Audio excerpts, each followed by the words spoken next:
qidalanma 100%-dir. Aha. Bəs idmanın faizi nə qədərdir? İdmanın faizi oradan qıraqdadır da 1%. 1%. Hətta səncə bu genetik bir şeydir, ağır qaldırma? Çünki düşünürəm ki, xanımlar arasında çox nadir hallarda məncə bu idman növü seçilir. İdman gecə yaxşıdır, axşam saatlarında yaxşıdır, yoxsa səhər saatlarında yaxşıdır, yoxsa günorta yaxşıdır? Mən neçə saata arıqlaya bilərəm? Saat. Saat. Zalda travmalar olubmu? Olubsa da məsəl üçün nə qədər olub? İstədiyin nəticəni alandan sonra Onu itirməyə başlayanda itirmə qorxusu yaranır. Bəli, bax ona gəlib çıxır.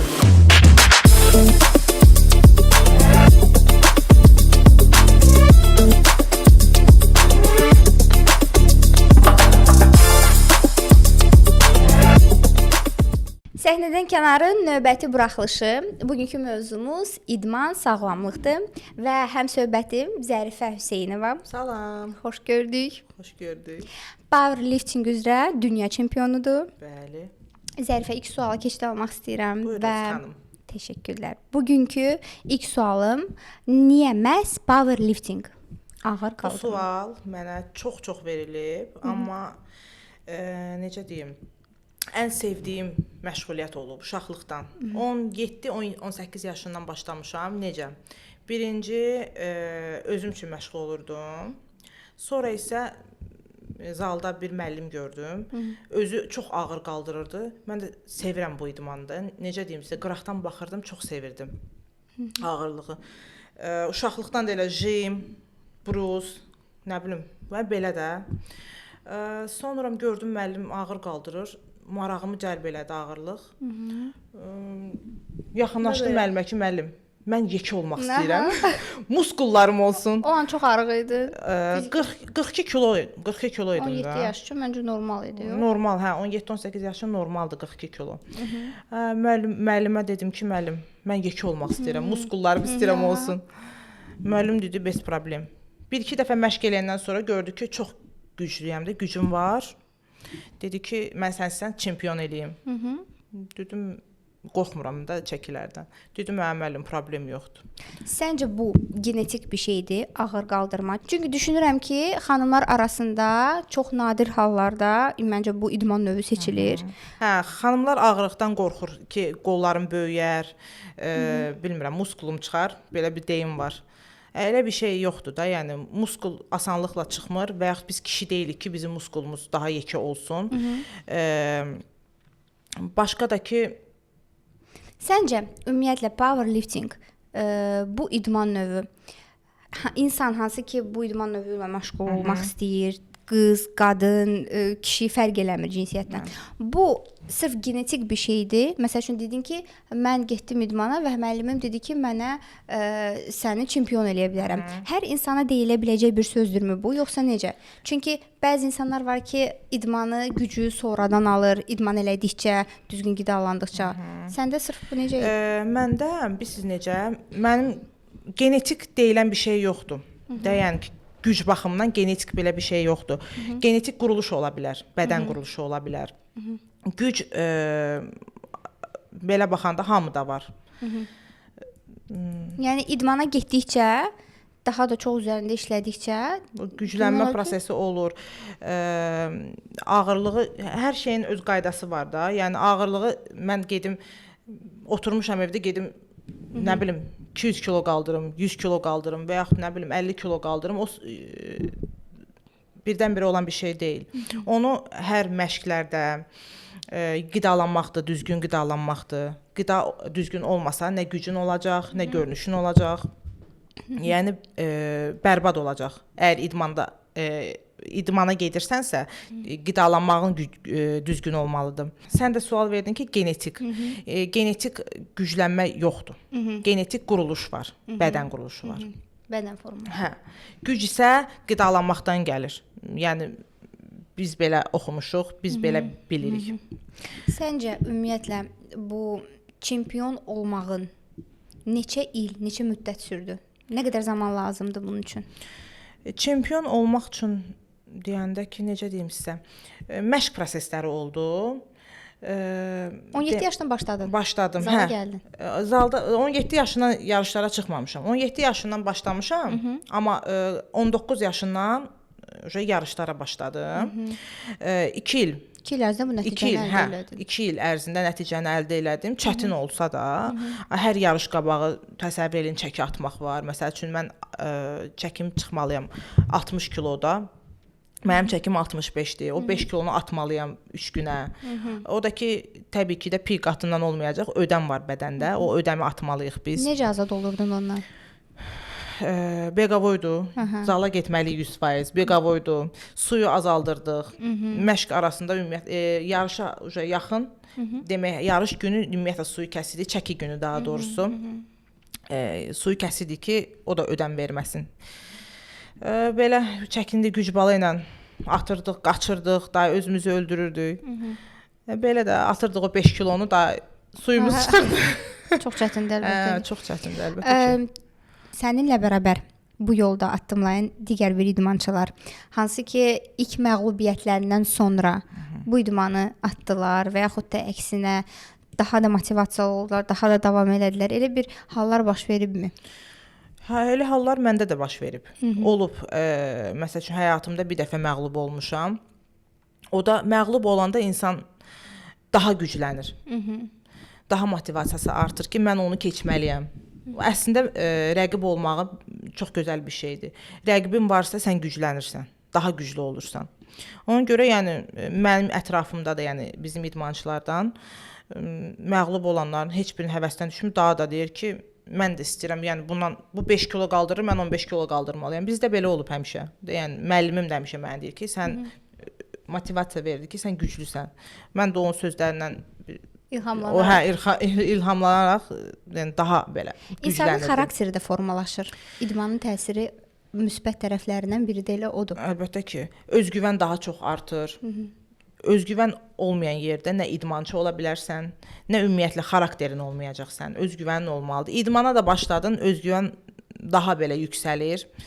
Nəticəni gördükcə. Əlbəttə ki, sən özün də bilirsən, özün də idmana getdiyinə görə bunu bilirsən ki, özgüvən daha çox artır. Başqa da ki, həftədə neçə dəfə, məsəl üçün Zərifə eyni zamanda mənim məşqçimdir. Həftədə biz 3 dəfə olaraq məşğul oluruq. Bu mənim üçün normaldır. Yəni ki, tam şəkildə mənə düşünürəm ki, bəs eləyir. Amma məşqçilərin yarışa çıxmağa hazırlaşan powerlifting üzrə və yaxud da ümumiyyətlə fərq eləmir, digər bir idman növləri üzrə həftədə neçə dəfə məşğul olmaq lazımdır? Baxır məqsədə. Normalda həftədə 3-4 dəfə yetərlidir. Yəni bədən yorulanda nəticə vermirsən. Çəki də dayana bilir, yuxu da normal olmur. Normal yəni 3-4 dəfə məşq yetərlidir nəticə almaq üçün. Hətta çempion olmaq üçün də, yəni yox, elə idman növləri var ki, hər gün olunur. Yəni hər gün eləyən məşqlər var. Hər gün kardio eləyirlər, hər gün qaçış, hər gün güc məşqləri. Bunlar yəni idmandan asılıdır. Yəni normal fitnessdən gedirsə söhbət, həftədə 3-4 dəfə yetərlidir. Qidalanmaya toxundun. Qidalanma neçə faiz, tutaq ki, 100% üzrə neçə faiz rol oynayır idman, neçə faiz rol oynayır qidalanmada? Qidalanma 100%-dir. Aha. Bəs idmanın faizi nə qədərdir? İdmanın faizi oradan qıraqdadır da 1%. 1% hətta. Yəni əsas önəmli olan birinci mətbəxdir. Mətbəxdə düzgün mətbəxin düzgündürsə, bədənin də qəşəng olacaq, gözəl olacaq. İstədiyin nəticəni də əldə edə biləcəksən. Bu 100%, yəni mən özümdə praktiki olaraq deyirəm ki, yəni özümdə elə idim. Mən də əvvəl məsəl üçün olubdu. Məsəl üçün karantin dövründə. Yəni idman zalları yox, ancaq yemək. Çölə bayıra çıxmaq yox, ancaq yeməkdir, televizorda nə etməlisən, yeməlisən. Başqa variant yoxdur. Orada da ki, bədən olur bərbad. İdmançının idmanı saxlayıb qida qəbul eləməyi düzgün olmayan qidanı bərbad olur.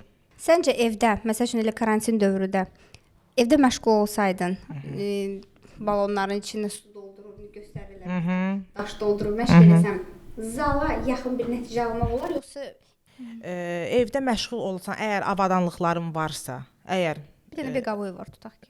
Yox, beqavoy ilə, yox, qaçışla bir nəticə almır. Çəki ata bilərsən. Hə, çəki ata bilərsən, amma dəri, əzələ kütləsi, dərinin daha yığcam olması üçün mütləq vacibdir ki, sən ya zalda, ya evdə şəraitin varsa, evdə məşğul olmalısan. Yəni elə nəticə görmək üçün. Rezinkalar var. Jgutlar deyilir. Hə, onlarla istifadə eləmək olur. Qantellərdə evdə alıb istifadə eləmək olur. Amma sırf istədiyin daha yaxşı nəticə üçün idman zalı daha məsləhətlidir. İdman zalındakı necə? Yəni müəllim məsləhəti ilə, yəni öz başına eləsən, nəticən demək olar ki 60%, 50% yarı. Zalda travmalar olubmu? Olubsa da məsəl üçün nə qədər olub? Çünki məşqçinin olması çox əhəmilidir. Bunu özüm də bilirəm. Səncə nə dərəcədə məşqçi nəzarəti olmalıdır və travmalardan qaçmaq olarmı məşqsiz? Aha. Demək məşq zamanı zədə normaldır. Yəni biz baxır necə zədə. Məndə də zədə olub. Bəzi müştərilər var ki, məsəl üçün mən deyirəm bu hərəkəti dabanlarını yerə bas. Xanım yenidir. 2-3 dəfə olur da indi pəncələrinə güc verir. Olur ki, zədə dizə də. Mənim səhvim ən çox elədim. Mən təbii ki, onu düşə bilirik. Hə. Dizə daha çox naqruska düşəndə və belə. Onda çox cüzi şəkildə travmalar yarana bilər. Bu müəllimsiz olsaz. Qadınlar məşq eləyəndə və kişilər məşq eləyəndə onların fərqi nədədir? Məsəl üçün kişilər mi daha çox nəticə görürlər yoxsa qadınlar mı? Bu sual məni dəhşət belə də beynimdə fırlanır ki, hər dəfə məsələn xanımlar deyir ki, niyə mənim yoldaşım məşqə gedir?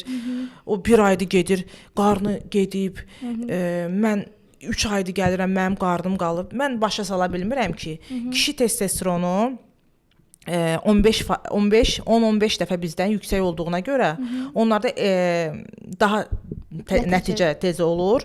Həm də bizdə estrogen hormonu pis saxlayır da bədəndə. Amma kişilərdə testosteron yüksəkdir deyə o estrogen hormonunu onlarda az olduğuna görə daha onlar nəticəni tez alırlar. Amma qidalanmağa yenə də kişilər də diqqət eləməsə, idmana başlayan kişilər. Onlarda da həmçinin piylənmə gedəcək. O sadəcə qadınları o kişilərlə fərqləndirən cəhətləri odur ki, testosteron onlarda yüksək olur 10-15 dəfə. Ən çox belə bir şey olur ki, xanımlar deyirlər ki, aha, mən zala gedəcəm, Loro dildə kaçok olmaq istəmirəm, böyümək istəmirəm, şişmək istəmirəm, istəyirəm ki, qadın formamı saxlayım. Ona görə pilatesdir, yoqadır, bütün bunlarla mən məşğul olmuşam, amma yenə deyim, fitness zalda aldığım nəticəni digər bir idman növlərində təəssüf ki, ala bilməmişəm. Yox. Hər idman növünün. O xanımlara nə deyirsiniz? Məsələn, nə deyirsən o xanımlara? Yəni kaçok olmaq istəyirsiniz, ya istəmirlər. İstəmirəm deyəndə. Biz yenə də deyirəm, yenə də bunlar həmişə xanımlara vurğulamışam ki, kaçok olmaq üçün gərək sən qıraqdan əlavə nəsə istifadə eləyəsən. Yəni kişi hormonu istifadə eləyəsən ki, sən kaçok olasan, sənin muskulların yekə olsun. Nə bilim, o bildiyin gigant olasan da. Əlavə qidalara ehtiyacı duyurlar. Əlavə qidadır, testosteron hormonudur. Bu məsəl üçün baxırlar telefonda xanımlar olur, nə bilim, ayaqları çox yekə, qolları əzələli. Onlar biz necə həm protein istifadə eləyirlər, həm hormon qəbul eləyirlər. Onu da hamı telefonda çəkib göstərə bilmir də, yəni demirlər. Qızlar da elə baxıb qorxurlar ki, biz də idman eləsək belə olarıq, elə bir şey yoxdur. Yəni bizim testosteronumuz aşağı olduğuna görə, estrogen hormonumuz yüksək olduğuna görə bizdə yəni o kişiləşmə olmur. Gərək məsəl üçün yarışlara çıxanlar qəbul eləyə bilir. Yekəlir, əzəlləri böyüyür. Zamanında qəbul etmisən sən də bunu? Əlbəttə ki, etmişəm. Yarışlar üçün. Yarışlar üçün bunu etməli idim. Eləməli idim, vacib idi. Hə. Yəni sırf görüntü baxımından yoxsa güc baxımından? Həm güc baxımından, həm də görüntü baxımından mən daha belə yekə olmaq istəyirdim. İndi mənim hər insanın bir arzusu var. Bizim də arzumuz bu olub uşaqlıqda. Yekə olmaq istəyirəm. Yəni dedim ki, mən belə olacağam. İstədiyim nəticəyə çatmışdım.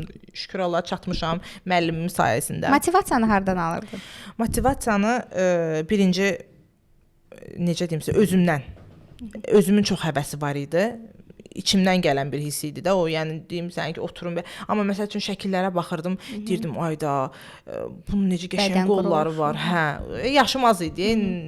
Belə bir şey hələ idmana başlamamışdım. Ki bunun qolları necə yekədir, mən də istəyirəm. İstədiyimi də elədim.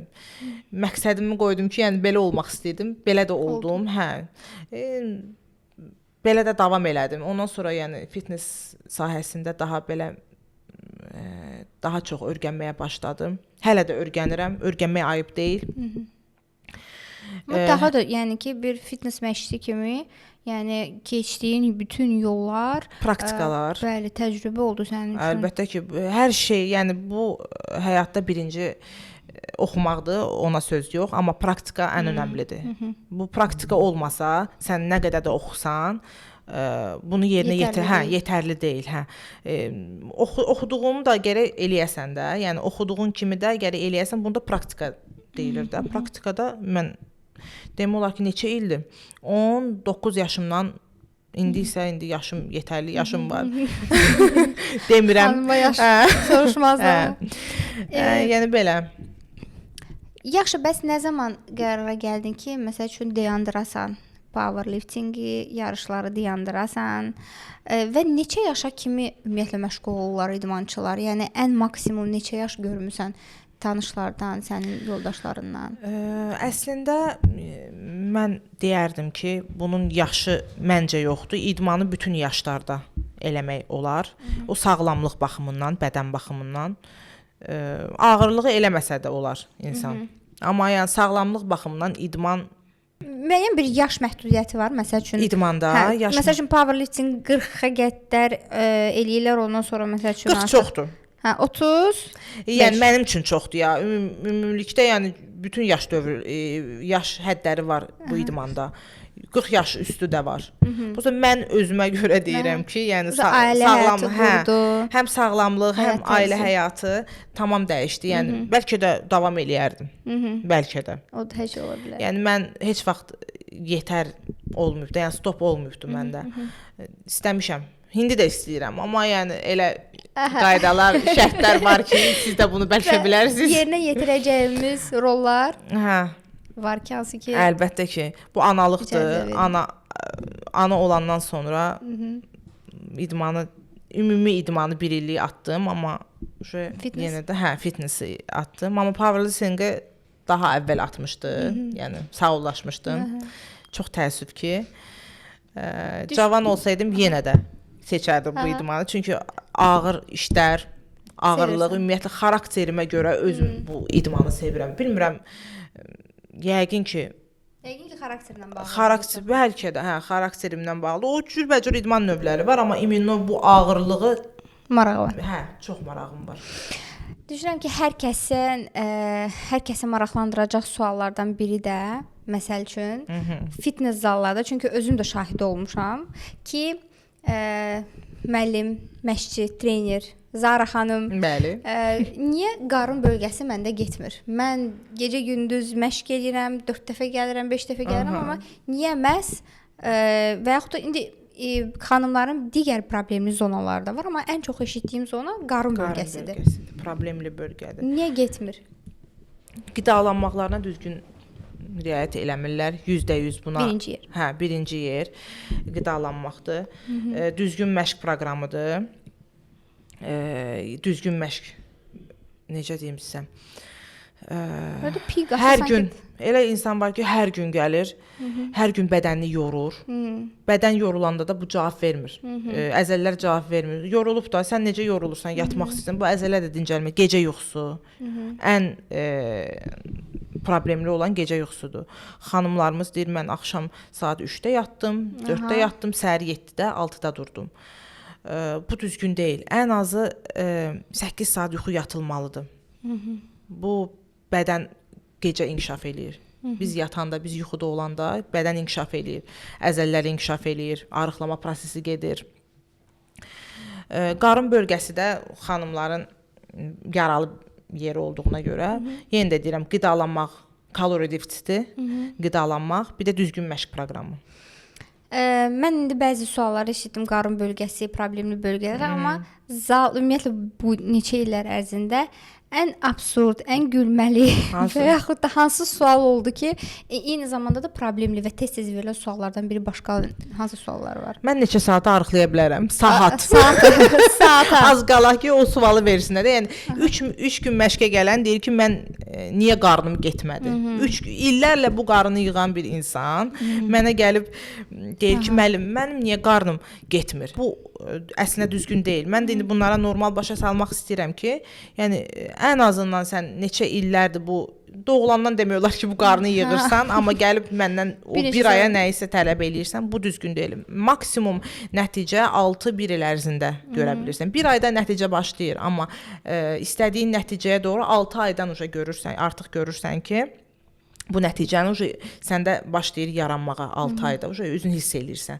Birinci, ikinci ayda qıraqdakılar sənə bunu deyir ki, sən arıqlamısan, dəyişmisən, bədənin yığılıb. Motivasiya məhz o anda başlayır deyə düşünürəm. Əlbəttə ki, indi xanımlarda elə mən məsəl üçün özümdə görəndə ki, dəyişiklik özümə motivasiya verirəm, amma bəzi xanımlar elədir ki, qıraqdan gərək desinlər ki, buna sən arıqlamısan. Zərifə məcburi bütün tələbələrinin before after şəkillərini çəkir. Bu da bizim üçün böyük bir motivasiyadır. Elə biz məcburuq onlar eləməyə ki, yəni xanımlar görsün ki, dəyişiklik olur. Çünki insan öyrəşir formasına, bəzən onu özün də hiss eləmirsən. Belə bir şey deyim də, o məsəl üçün bir ay gəlib deyir nəticəm yoxdur, amma halbuki nəticəsi var. Sadə nəyə görə nəticəni görmür? Çünki hər gün özünü görür. Hər gün çəkisini çəkir. Hər gün əslində hər gün çəkilmək olmaz. Ən çox 2 ay fasilə verəndən sonra 1 ay da olar, 2 ay da olar. Yəni hər həftə çəkiyə çıxmağa məsləhət görmürəm. Əsas çəki deyil. Əsas insanın görünüşüdür. Güzgüyə baxırsansa, sən özünü normal görürsənsə, demək bu sənsən. Geyimlərində fərqi. Əgər güzgüdən, yəni qəşəngsən, çəkidə çoxsansa, bu da önəmli deyil. Əsas güzgüdür. Çəki məsəl üçün elə insan var ki, məşq eləyir, əzələ kütləsi qalxır, pi% düşür aşağıya. Amma çəkisi daha çox göstərir. Pili insan məsəl üçün 80 kilo göstərir. Bu əzələ kütləsi var, 80 kilodur bu da, 85 da hətta. Bu normaldır, əsas çəki deyil. Xanımlara mən həmişə başa salmışam ki, bu çəki önəmli deyil bu həyatda, görünüşündür. Əsas görünüşünü bəyənirsənsə, çəkini qoy qırağa. Onda çəkiyə daha tez-tez baxanda motivasiya da ölür insanda. Çıxmıram çəkinin üstünə. Yox, düzgün deyil o. Ümumiyyətlə bu sağlam düşüncə deyil ki, əsas çəkidir məndə. Sənin görünüşün heç nə olandan sonra burada çəki bir rol oynamayacaq, yəni. Məsəl üçün, elə olur ki, tələbə gəlir yanına, ilk tanışlıqdır, zalı göstərirsən, yəni həvəslə yanaşırsan burada.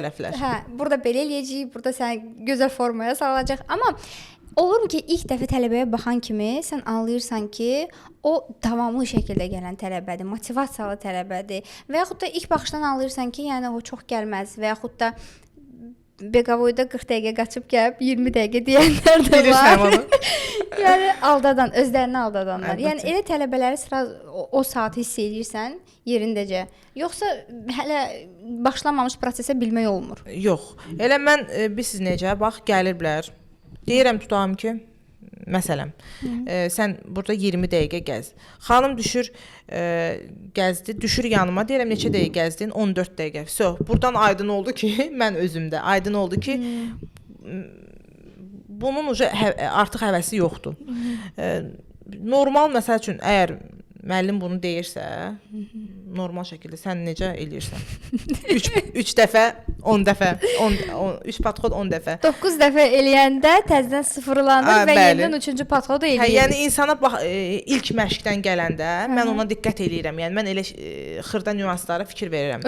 Məsəl üçün, əlbəttə ki, müəllim də özü istəyir ki, tələbəsi necə ki məktəbdə oxuyan uşağa müəllim həmişə çox istəyir. Bu idmanda da elədir ki, mən çox istəyirsən. O qədər zalda görüşərik. Məsəl üçün yenə də deyirəm, 10 dəqiqə deyirəmsə, gəlib 8 dəqiqə edirsən, mən artıq bu tələbəyə başa düşürəm ki, həvəsi yoxdur. Yəni 20 dəqiqədirsə bu 20 dəqiqə olmalıdır. 3 dəqiqədirsə 3 dəqiqə olmalıdır. Aşağıda da həmçinin məsəl üçün bizdə indi sən aşağı deyirəm, bilirsən də haran. Orada da deyirəm 3 podxod məsəl üçün 10 dəfə elə, 2 dəfə eləyir, gəlir deyir ki, yoruldum. Burada da mən özüm yoruluram. Bəli, özüm yoruluram. Həmişə tələbələrə deyirəm ki, neçə dəfə deyirəmsə, artıq ehtiyac yoxdur. Neçə dəfə deyirəmsə, elə də elə nəticəni gör. Yəni burada biz köməklik eləyirik də sizə. Nəticə almaq istəyirsə, bizdən məsləhət alırsınız. Biz də bunu məsləhət bilirik. O an düşünürsən ki, gəlib deyəndə ki, yuxusuzam, bugün az yatmışam, yəni Zaran sevimli söz var, mənə dəxli yoxdur.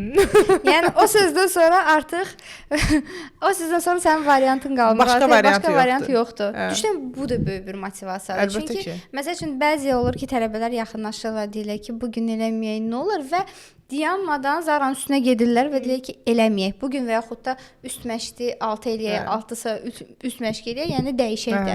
Bu ciddən anlayıram ki, yəni mən o tələbələrə baxanda özüm belə yoruluram ki, yəni bəsdir, yetər. Nə deyirlər onu da elə. Hə, nə deyirsən onu da eləməlisən də. Çünki biz bu işi bilirik ki, biz burada işləyirik. Yəni necə deyim? Psixoloji tərəfi də çox vacibdir. Çünki məsəl üçün əhval-ruhiyyəsiz gələndə də düşünürəm ki, məşqçilər bunu hiss eləyir. Necə ki, işinin ümumiyyətlə peşəkarı, insanlarla ünsiyyətdə olanda sonra başa düşürsən ki, məsəl üçün onun əhvalı necədir? Məsəl üçün onu eləyəcək idman, amma çox yüklə yox. Tutaq ki, 100 qaldırmayacaq, qaldıracaq 80. Yəni onu da tənzimləmək çox vacibdir. Eyni zamanda psixoloji rol çoxdur burada deyə düşünürəm. Bəli. Məsəl üçün elə müştəri olur ki, gəlir ki, nastreyinim yoxdur bu günləri. Bu günləri nə olar? Çox ağır eləməyək də. Baxır, bəziləri var ki, yalan deyir də.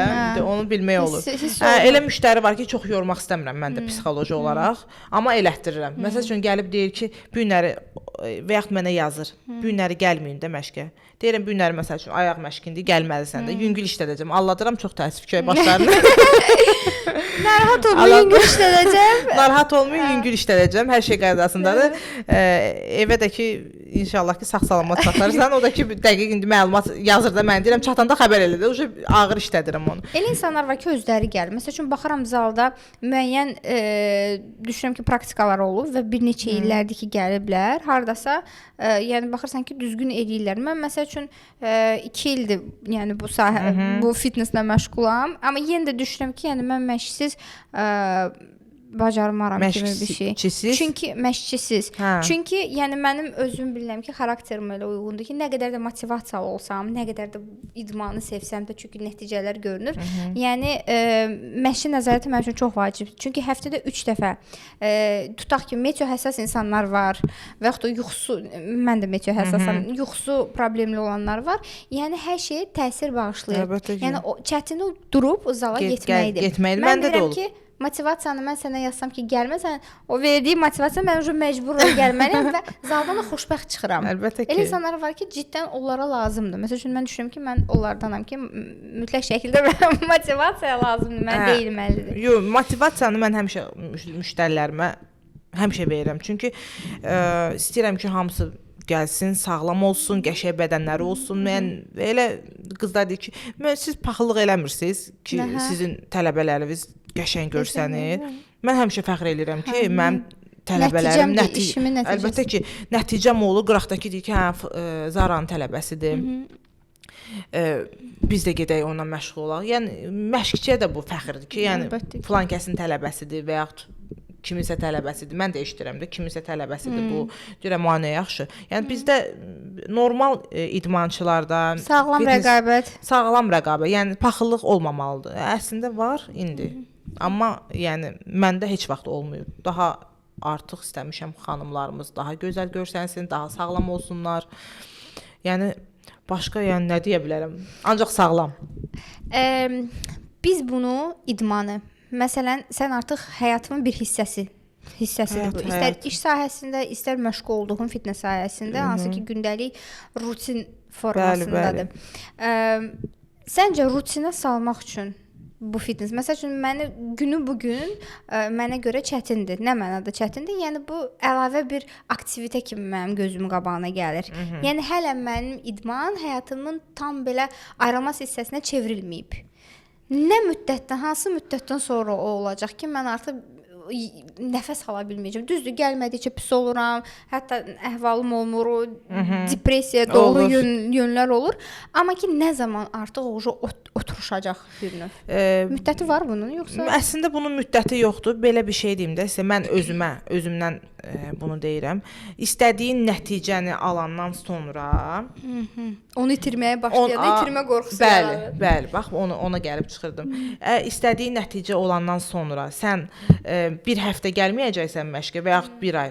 O istədiyin nəticəni itirməyə başlayanda onda deyəcəksən ki, yox, stop, mən başlamalıyam. Çünki bu onun özünü o daha qəşəng görünüşdə gördüyünə görə artıq bu görünüş formava qayıtmaq istəmirsən. Hə, şəkillərə baxırsan və yaxud nə bilim, qıraqdan sənə deyirlər ki, biraz elə bil qarnın çıxıb, biraz elə bil qolun kökəlib. Ondan sonra insan daha belə yox, bu mənə bu niyə deməlidir bu sözü. Hə, qaçır müəllimənin yanına ki, müəllimə qarnım çıxıb, müəllimə. Yay vaxtı. Məsəl üçün, birinci gecə gündüzdən danışım. Məsəl üçün idman gecə yaxşıdır, axşam saatlarında yaxşıdır, yoxsa səhər saatlarında yaxşıdır, yoxsa günorta yaxşıdır? Belə deyim də, bu sualı mənə veriblər, xanımlarımız verib.